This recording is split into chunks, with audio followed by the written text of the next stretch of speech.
जारी है। जल्दी ही मैं आगे आऊंगा और लोग आंखें खोलकर देखते रह जाएंगे। ऐसा नाम कमाऊंगा।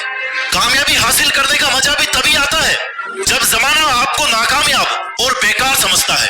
एटीट्यूड ऐसा रखो कि जिधर से भी गुजरो ना, उधर से लोग तुम्हें अपने आप रास्ता दे। एटीट्यूड हो तो ऐसा कि लोग तुम्हें अपने आप गूगल पर सर्च करें कि आखिर ये बंदा है कौन।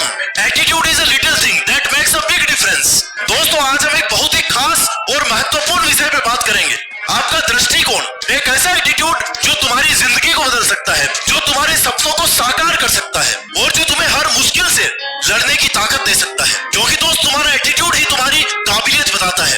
एटीट्यूड की सबसे खास बात है कि वो तुम्हारी पहचान को एक स्टैंडर्ड देता है। नदी के बहाव की दिशा में तो मुर्दे भी तैर लेते हैं मेरे भाई, लेकिन अगर तुम्हारे में दम है ना तो लहरों का सामना करके दिखाओ। ऊपर से नीचे बहना तो नेचुरल है, जो सब कर रहे हैं ना वो करना आसान है, लेकिन तुम वो करके दिखाओ जो किसी ने करने की सोची भी नहीं, और सोची है ना तो वो कर नहीं पाया होगा। जीवन 10% वो होता है जो तुम्हारे साथ में होता है, और 90% वो होता है कि उसके प्रति तुम कैसी प्रतिक्रिया देते हो। तुम्हारा क्या रिएक्शन है किसी भी सिचुएशन में, तुम्हारा रिएक्शन कैसा होगा, ये तुम्हारा एटीट्यूड डिसाइड करता है। तुम्हारे असली एटीट्यूड का पता तभी चलेगा ना जब पूरी दुनिया तुम्हारी तरफ पीठ करके खड़ी हो जाए और तुम नेगेटिव सिचुएशन में भी हार नहीं मानो और कुछ नया करके दिखाओ। अनफेवरेबल सिचुएशन में पता पड़ता है कि तुम्हारा असली एटीट्यूड कैसा है। तुम कितना दम रखते हो, कितनी औकात रखते हो कुछ कर दिखाने की, तुम क्या कर सकते हो। एटीट्यूड ऐसा बना के रखो कि सर उठा के जवाब दे सको कि अगर सब मेरे खिलाफ है ना तो मुझे सबको हराना होगा। क्योंकि जब सिचुएशन फेवरेबल हो,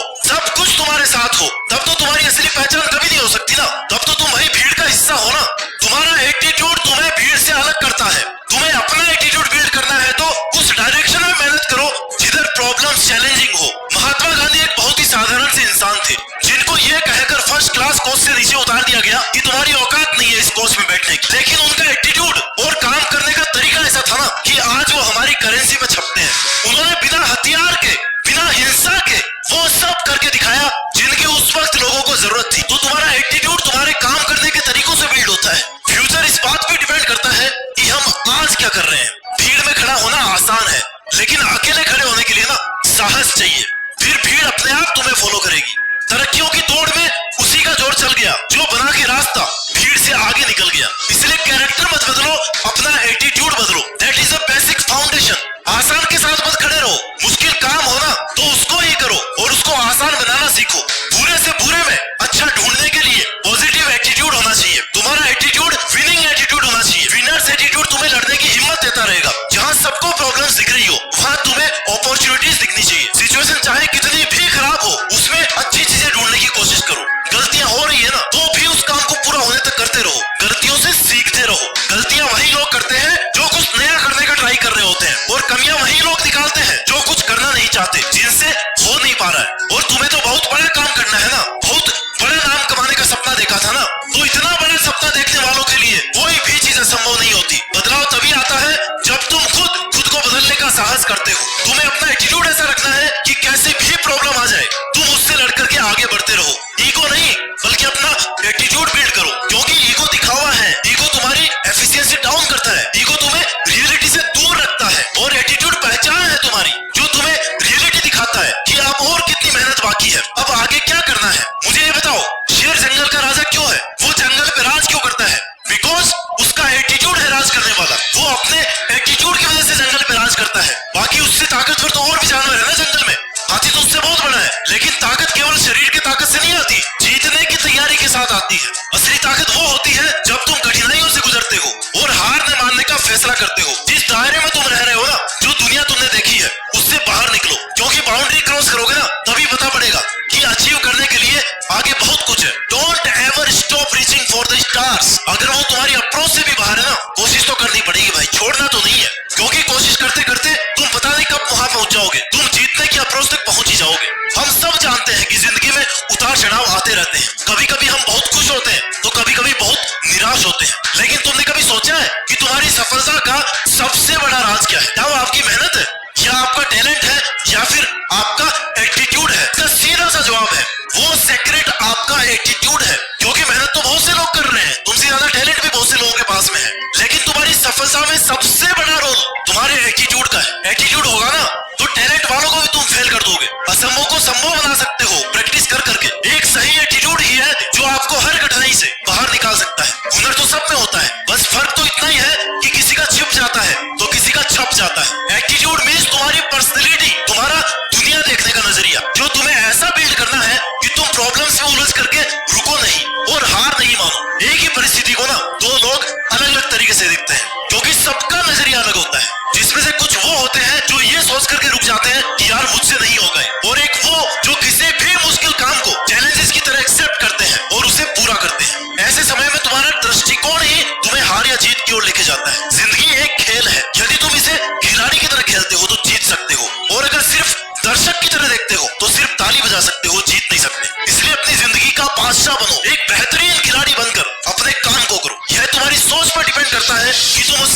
समस्या मानते हो या फिर एक अवसर। सकारात्मक सोच से ही सकारात्मक परिणाम मिलते हैं और तुम्हारा एटीट्यूड तुम्हें उस चैलेंज की तरफ पुश करता है कि वाह यार प्रॉब्लम तो अच्छी है, सॉल्व करने में मजा आएगा। और इसी एटीट्यूड की वजह से तुम सबसे आगे पहुंच सकते हो। इसलिए तुम्हें खुद पर विश्वास होना जरूरी है। अगर तुम खुद पर विश्वास नहीं करोगे तो कोई और क्यों करेगा यार।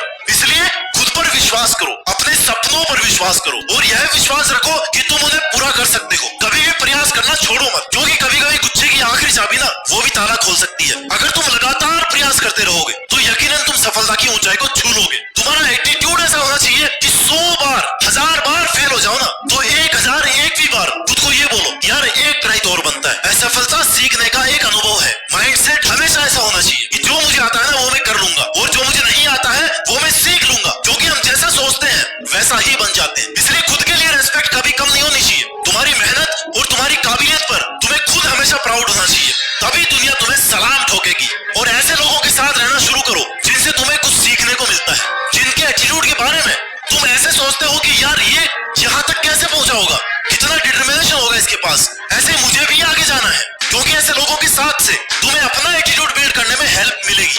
ऐसे लोगों के साथ में रहो जो तुम्हें प्रेरित करे, सपोर्ट करे और तुम्हें आगे बढ़ने के लिए मोटिवेट करे। अपने एटीट्यूड को मेंटेन रखने के लिए हर दिन कुछ ना कुछ नया सीखना पड़ेगा, खुद को लगातार डेवलप करना पड़ेगा, नई स्किल को सीखना पड़ेगा और खुद को हमेशा अपने कल से बेहतर बनाने की कोशिश करना पड़ेगा। एक सही एटीट्यूड से तुम अपनी जिंदगी बदल सकते हो, खुद को एक बेहतर इंसान बना सकते हो। तुम्हारा किरदार ऐसा होना चाहिए कि अगर पर्दा भी गिर जाए ना तो तालियां बजती रहे, लोग तुम्हारी और तुम्हारे काम की मिसाल देने लग जाए। और इसके लिए तुम्हारे जीवन का एक स्पष्ट लक्ष्य होना चाहिए जिससे तुम लगातार सही डायरेक्शन में मेहनत करो और सही जगह पर अपनी एनर्जी को इन्वेस्ट करो, सही डिसीजन लो और उसे पूरा करने के लिए सही प्लानिंग करो। डॉक्टर एपीजे अब्दुल कलाम ने ना अपने जीवन में एक स्पष्ट लक्ष्य निर्धारित किया था कि भारत को एक विकसित राष्ट्र बनाना है। उन्होंने अपने इस लक्ष्य के लिए कड़ी मेहनत की और अंततः अपने लक्ष्य को पाने में सफल हुए। उन्होंने फील्ड चेंज किया, काम करने के तरीके चेंज किए, चैलेंजेस एक्सेप्ट किए, लेकिन कभी रुके नहीं, कभी अपने मोटिव को भूले नहीं, वो लगातार सही डायरेक्शन में मेहनत करते रहे। ऐसे ही तुम्हारे जीवन में भी महान लोगों की इंस्पिरेशन होनी चाहिए। प्रेरणा तुम्हें तुम्हारी मंजिल तक पहुंचने की ऊर्जा देती है। प्रेरणा कहीं से भी मिल सकती है, एक अच्छी किताब से, एक प्रेरणादायक व्यक्ति से या फिर तुम्हारी खुद की जिंदगी के एक्सपीरियंस से। इसलिए सीखते रहो और आगे बढ़ते रहो, चाहे दुनिया की नजरों में गिर जाओ लेकिन मेहनत करके ना खुद की नजरों में हमेशा उठे रहो, खुद के प्रति लॉयल बने रहो और खुद से किए हुए वादे हमेशा पूरे करो। दुनिया तुम्हारी मेहनत और तुम्हारा हुनर देख करके हैरान रह जानी चाहिए कि क्या सच में यही वो बंदा है जिसे मैं बहुत कमजोर और गरीब समझता था। और इसी मिसाल के लिए अपना अच्छा बुरा खुद से सोचो भाई, किसी से अच्छे की उम्मीद नहीं करना है और न ही किसी पर जरूरत से ज्यादा ट्रस्ट करना है। खुद ही खुद का दोस्त बनना पड़ेगा, खुद ही खुद की हेल्प करनी पड़ेगी और लगातार मेहनत करनी पड़ेगी। अपनी मेहनत के दम पर अपने सपनों को पूरा करो और फिर जब तुम वापस पब्लिक में आओ ना तो इस तरह से आओ कि दुनिया तुम्हारा हुनर देख करके हैरान रह जाए। ऐसा